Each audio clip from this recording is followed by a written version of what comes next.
What's up everyone, John Rettinger from TechnoBuffalo here with an unboxing for you of the Motorola FLIPSIDE.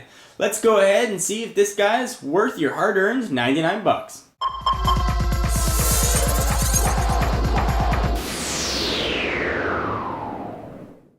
Alright, so as I just mentioned, this is going to cost you $99 on contract with AT&T. I'll go ahead and run through the specs as I take out the phone. Let's go ahead and first look at the box, letting you know that it's got Android. It's running Android 2.1. It looks like there's a blank bubble there, not filled out. It's got Wi-Fi and of course email. Picture of the device on the front, just some legal information on the side, some numbers, IMEI stuff, and some specs on the back. We'll go ahead and go through all those in a minute, but I want to jump into the phone stuff nice and quickly. Alright, so here we've got a quick start guide. Go ahead and pull that off to the side. Got a turn this over, information to set up your Moto Blur account.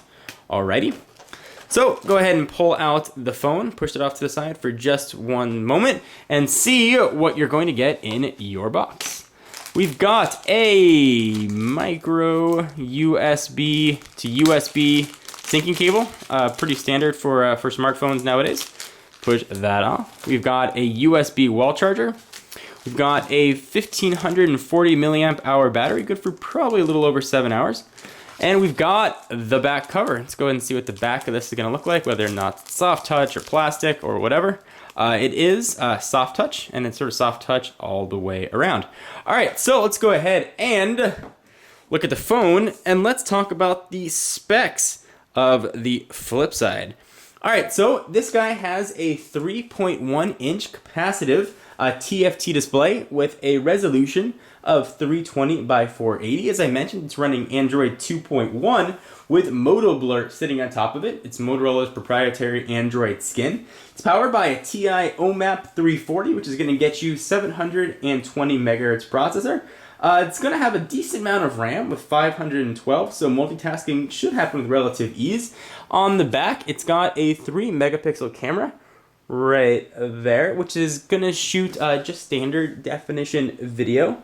It does have flash light. Again, not the thing you use in a blackout, but the way you can view flash content on your phone. It doesn't have flash 10.1 support because it's not an Android 2.2 device. And again, it's got a 1540 milliamp hour battery. So it's sort of a unique phone. Let's look at it real quickly, and I'll pop the battery in and see if we can get it to turn on. You've got 4 capacitive buttons here, and sometimes on Moto Blur devices you only get 3, and you don't have that search button. So I am happy that Motorola included that here. What's sort of unique about this phone is this huge touch navigation. So a lot of Android phones are foregoing whether or not it's a scroll ball or foregoing a D-pad. Motorola sort of taken a different approach here with the FLIPSIDE and put in this very spacious touch navigation pad.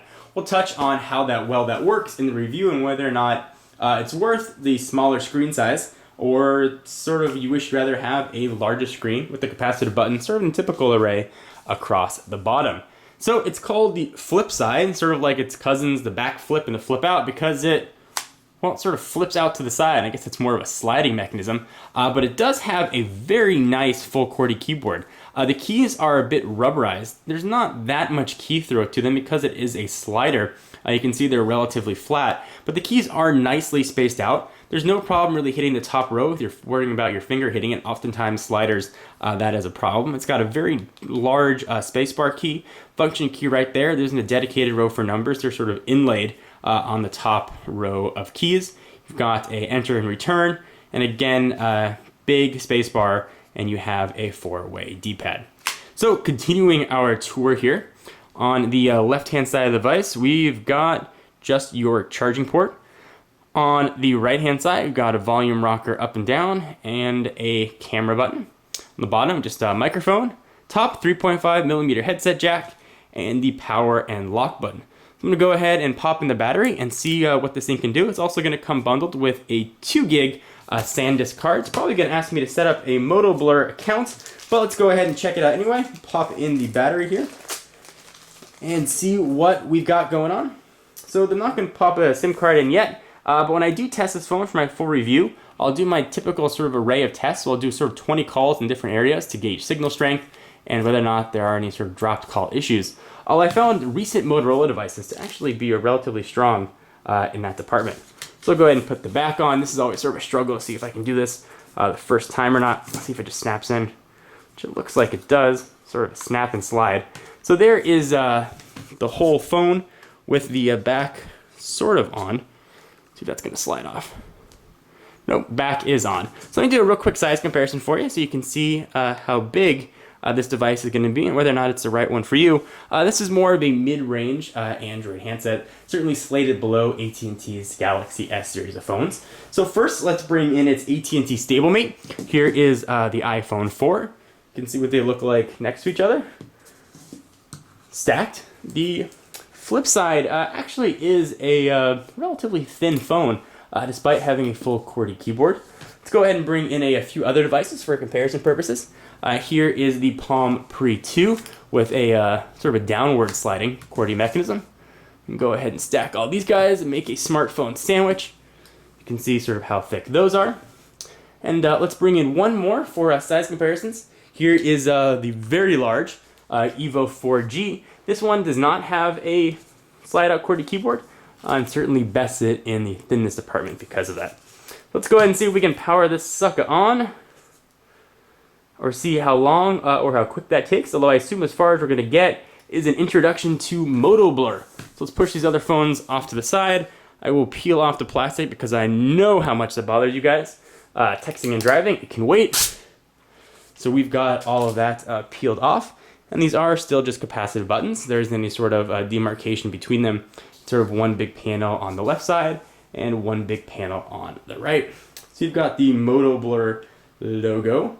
This is sort of the older version of Moto Blur that has the color indicator systems on it. If you go ahead and look at the literature right here, you can see there's a color for your dial pad and for your contacts and the big menu.